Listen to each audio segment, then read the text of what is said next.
Terima kasih Anda masih bersama Rosi. Dan kalau bicara soal tadi, pasal-pasal yang ditakutkan jadi jebakan Batman, salah satunya pasal merugikan keuangan negara. Bagaimana membedakan ini adalah kriminalisasi kebijakan atau yang bukan? Contoh-contohnya misalnya Tom Lembong kemarin kasusnya, itu kan juga jadi perhatian. Apalagi yang Pak Amin melihat ini rentan sekali? Yang saya lihat ya, itu yang terdakwanya Bu Ira dan kawan-kawan nih, perkara ASDP. Ya, ASDP. Itu kelihatan sekali, karena begini, kapal yang sedang berlayar ngangkut ratusan orang, puluhan mobil gitu ya, itu oleh appraiser dinilai sekian. Tapi oleh penegak hukum, enggak, ini nilainya harus sama dengan bus tua. Nah ini kan something yang enggak logis ya. Tapi ya kejadiannya begitu. Pada saat itu tidak berpikir ke sana, tapi dianggap sebagai korupsi. Itu kan karena jadi sesuatu yang hal menakutkan untuk kapal membuat yang kebijakan. Nilainya menurut kalangan pelaku bisnis nih, nilainya tinggi segini ya. Terus oleh penegak hukum, enggak ini bus tua, jadi nilainya segini. Berarti ada rugi kan? Nah bagaimana untuk menilainya Pak Amin ya, secara sederhananya pejabat yang memang salah membuat keputusan dengan pejabat yang memang korup? Nah, jadi gini, kalau menurut saya yang dicari itu perilaku aktorius mens reanya yang betul-betul nyata jahat nih. Nah ya itu, suap, pemerasan, yang seperti itu. Masuknya di sana, suap, pemerasan, itu pasti adalah tindakan korup. Dan jangan lupa begini, kalau kita pakai pasal merugikan keuangan negara, ngejar aset keluar negeri, nggak bisa. Karena ngejar aset keluar negeri, itu harus mengikuti prinsip dual criminality. Di negara lain nggak ada pasal merugikan keuangan negara. Terus jangan lupa juga gini, suap itu kelihatan kecil, tapi kalau mengikuti negara maju ya, yang saya yakini, suapnya kecil tapi process of crime-nya gede. Kayak misalnya gini, saya perusahaan, nyogok katakan 1 miliar. Ya. Bisnis saya dapat keuntungan 1 triliun. Yang disita itu bukan cuma 1 miliar, tapi 1 triliunnya ini. Terus kalau 1 triliun ini sebagian diinvestasikan, menghasilkan duit lagi, ini diambil juga, ini process of crime juga. Ya. Nah, tapi ini butuh kepandaian untuk melacak uang, follow the money. Nah, tidak semua penyidik paham itu. Dan juga yang jadi kekhawatiran misalnya pasal memperkaya orang lain, setiap keputusan pasti ada pihak yang diuntungkan, tapi bagaimana membedakan bahwa ini bukanlah korupsi? Ya, kalau kita bicara tentang menguntungkan diri sendiri, orang lain dan korporasi, itu adalah tidak masalah. Yang jadi masalah adalah menguntungkan tadi itu dengan cara menyalahgunakan wewenang, menyalahgunakan sarana, di mana pembedanya? Kesempatan. Di mana pembeda unsur tersebut, Pak? Ya, bahwa kalau kita mengidentifikasi apakah keuntungan yang diperoleh tadi itu dengan cara yang halal atau tidak. Kalau dengan adanya penyalahgunaan wewenang, penyalahgunaan dan kesempatan yang dimiliki karena kedudukan dan jabatan, itulah yang kemudian dikategorikan sebagai perilaku korup tadi itu. Tetapi kalau ada perbuatan memang berusaha dengan benar, sesuai dengan ketentuan, sesuai dengan kewenangan yang dimiliki, sesuai dengan kedudukan yang dimiliki, menjadi untung, itu tidak masalah secara hukum. Jadi yang masalah adalah ketika bagaimana memperkaya diri orang korporasi itu dengan cara melawan hukum, kalau di pasal 2-nya.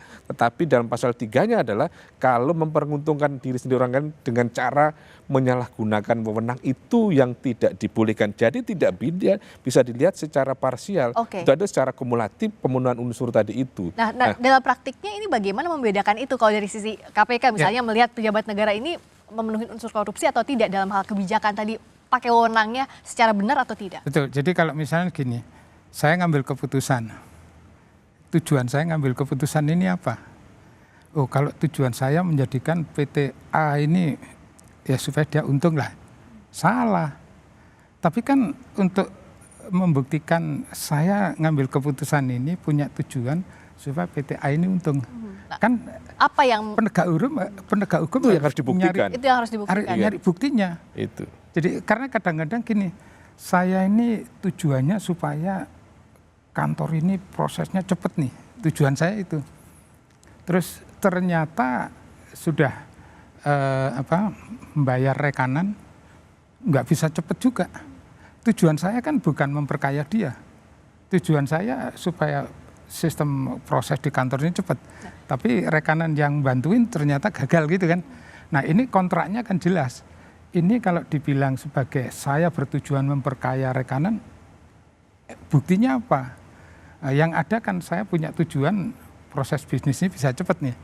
Nah, kalau ini masuk ke tujuannya memperkaya dia, ini evidence-nya apa? Kalau di kasus ini dianggap masih blur terhadap bukti yang menunjukkan bahwa itu memang untuk memperkaya perusahaan tertentu.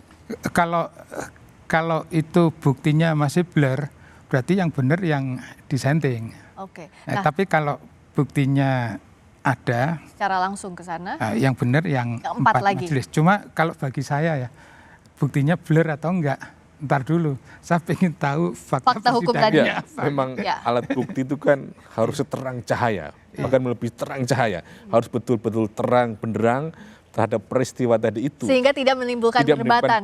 Perdebatan siapapun, dan kita hormati putusan hakim tadi itu yang tentunya berdasarkan fakta-fakta persidangan, dan kriminalisasi saya kira sangat beresiko kalau tanpa fakta persidangan berdasarkan alat bukti.